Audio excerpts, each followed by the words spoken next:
10 years ago, Leicester City completed the greatest football underdog story we have ever seen. 10 years later, they're not even going to be competing in the Championship. From Premier League champions to third-tier English football. What happened and where exactly did it all go wrong? And as a Tottenham Hotspur fan, I remember all the banter we got 10 years ago for finishing third in a two-horse race. So trust me, I've had a long time to process this. But before the fairy tale, people forget how close Leicester were to disappearing completely. Back in the 2014-15 season, they were bottom of the league, written off, relegated in everybody's eyes. And then somehow something changed. They won 7 of their last 9 games and pulled off what we now call the Great Escape. And looking back, that wasn't just survival, that was the first sign that something about this team was different. And then came the season that changed football forever. 5,000 to 1 odds. Not 50, not 100, not 500, damn it, not even 1,000. 5,000 to 1 odds. Listen, if you went back in time, and you put some money on this, I promise you right now, you would be generating some generational wealth, never having to work a day again in your life. This is better than the first person that invested in Bitcoin. Although this wasn't supposed to happen, players like Jamie Vardy, Riyad Mahrez, N'Golo Kante, they didn't care about probabilities. Vardy scores in 11 consecutive games, Mahrez is unplayable, and Kante is playing like you have an extra man on the field. So somehow, Leicester City went on to win the Premier League. Now you could make the case that the other teams in the league didn't perform to the standard that they usually perform to. Pep Guardiola was still new at Manchester City, still settling in. Liverpool weren't as good yet as they later on went on to become. Arsenal were towards the end of Arsene Wenger. Tottenham Hotspur, and Manchester United were in that weird transition period of trying to find the next guy after Alex Ferguson. But the only thing people will remember is that Leicester City went on to lift the Premier League for the first time in the club's history. But then the post-success time is the part where people don't really talk about when they analyze what has happened over the last 10 years. Because Leicester didn't just fall off after that. They didn't just disappear. They actually built something.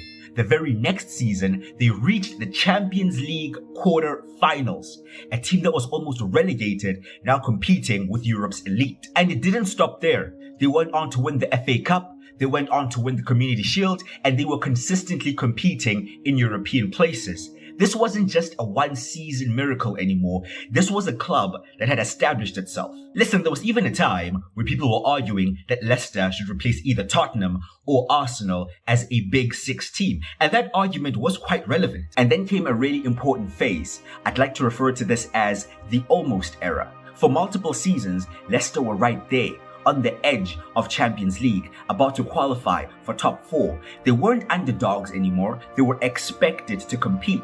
And time after time, they got close and then fell away.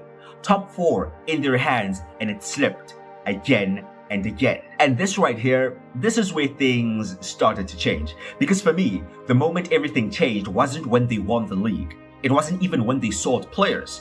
It was when they stopped progressing. They went from overachieving to almost achieving to not achieving anything at all. And that shift, that change in momentum from progression to stagnation is the moment that everything changed. Because once that shift occurs, everything else follows. The recruitment slows down, the identity becomes unclear, they're no longer that fearless counter-attacking side, they're also not a dominant possession team either, they're stuck in between it all. And in football, being stuck in between is the worst place you can be. And this happened slowly. People didn't even pick up on it. They dropped out of Europe, then they dropped down the table, and then they dropped out of the Premier League entirely. And even in the season they got relegated, people were still saying they were too good to go down, and they didn't know how they got to this point. And now they've dropped even further, as very recently they've been confirmed to being relegated down to League One, the 3rd tier in English football. Now, of course, we can look at many factors that have contributed to this decline, be it the loss of identity that we spoke of, constantly changing managers and trying to find the right one, them not achieving what they should have achieved while they were good, and not maximizing their moment at the very top. But The odd thing about Leicester is, unlike other teams, we cannot necessarily blame a change in ownership, because the same ownership that got them promoted from the Championship to the Premier League, won the Premier League, competed at that high level for all those years, is the same ownership that has them relegated all the way down to the third tier. And that's what makes the story so powerful, because it's not just about success, it's about how fragile success actually is. You can build something incredible, but you can still lose it if you don't evolve. But if there's one thing Leicester have already shown us, it's that football doesn't follow logic, because no one expected them to rise, and no one expected them to fall like this either. So maybe, just maybe, there's another moment coming that changes everything all over again.